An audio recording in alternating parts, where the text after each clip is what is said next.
Welcome to the Hurdal House Assembly Manual, your guide to crafting the serene beauty of Norwegian architecture. In just a few steps, you'll master the art of building your own Hurdal house. Let's begin this journey together. The construction process begins with the base frame. 10 glulam pieces, with a width of 90 mm, are placed above the concrete pilots to complete the first layer.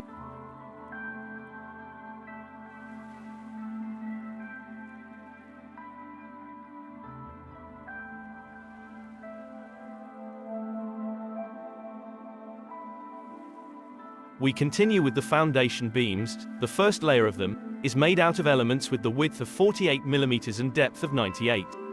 The total count of the A-beams is 38.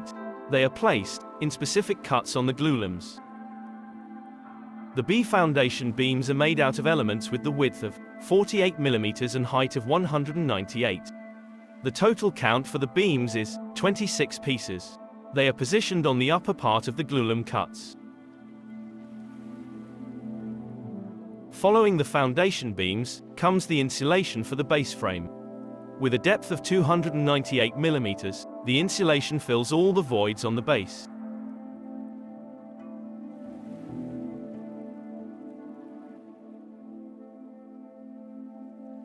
Above the glulams, beams and the insulation are carefully placed the floor heating elements.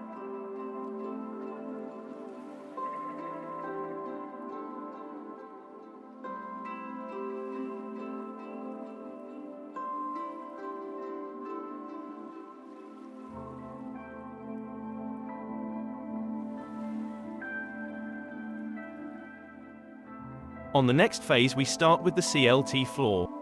The CLT is made out of thickness of 66 mm. The total count of the elements is 7 and they are carefully placed above the previous elements.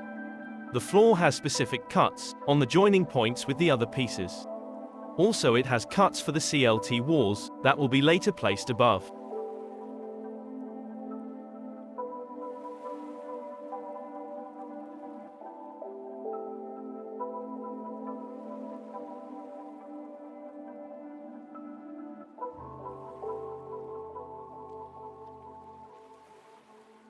The CLT internal walls ascend onto the CLT floor. With a width of 60 mm and a total count of 9 elements per house. They create the first vertical separations for the houses. They are carefully placed on the floor cuts.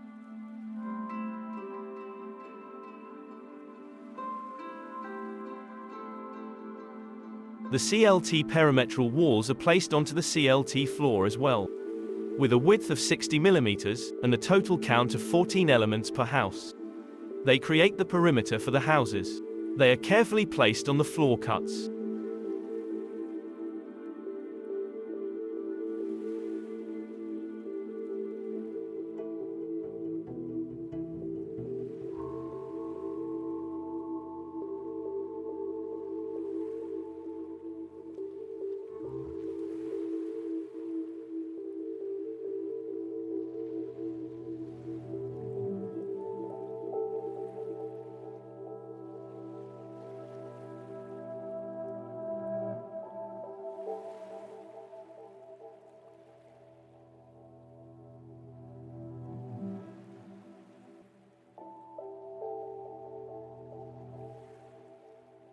The CLT roof closes the upper part of the house.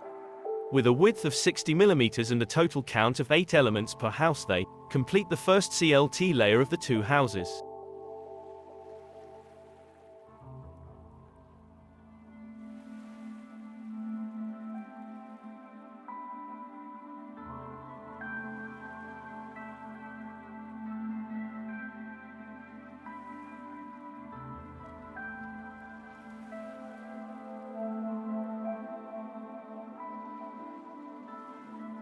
On the following phase, the spear tray elements are put on the perimeter of the CLT walls. They are made out of elements with width of 48 mm and thickness of 248. Full height elements have 4 brackets to connect them with the CLT walls, meanwhile the small ones have only 2 brackets. One bracket is used to connect the bottom element with the vertical ones. On the top shelf we put 2 nails per each connection with a vertical element.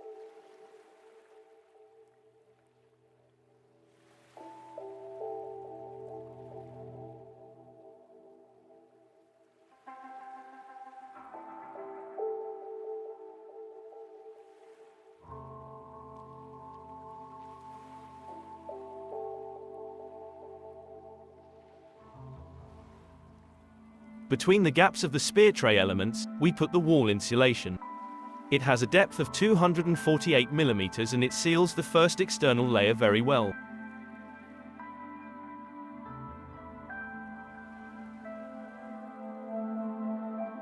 The wall windbreakers are placed above the two previous elements. They have a depth of 19 mm and the total count of the elements goes up to 54.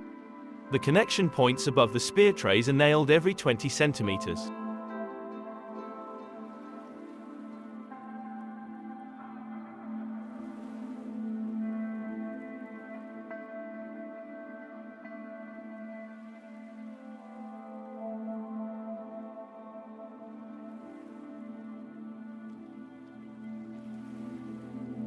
Above the windbreakers we put the first layer of the criss-cross. The vertical wood is placed with distances of 600 mm from one another. They are nailed every 60 centimeters with 2 nails.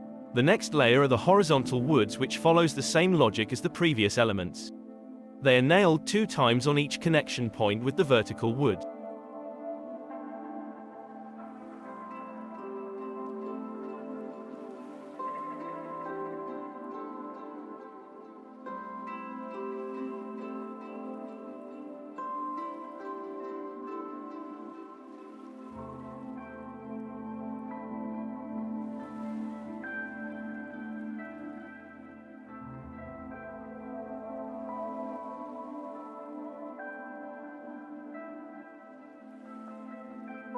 The finishing layer is made out of the outer cladding.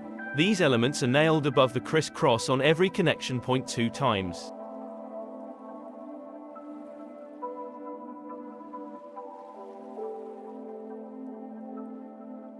The roof beams follow up on the upper part. They are made out of 36 pieces per each house, and the usual dimensions for them are 48 times 248 mm. The roof insulation is placed between the roof beams. With 28 elements on each house and the depth of 298 mm, they complete the first external layer of the roof. Following the insulation, 30 pieces of roof windbreakers are placed above.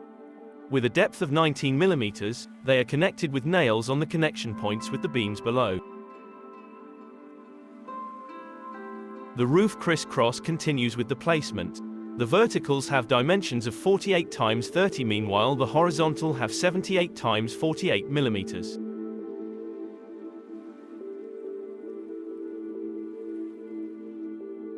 The plywood layer covers all the layers below, with 31 pieces on both sides. They are connected with the criss-cross below. The finishing layers include the last layer of the roof and the windows along with the doors of the houses. With this step we nicely conclude the simulation for the Hurdal house. We wish luck to our team in Norway, to Paul and Amir, who are working in an ice-cold winter, building this house for 2 refugee families in need of a warm and comfortable house.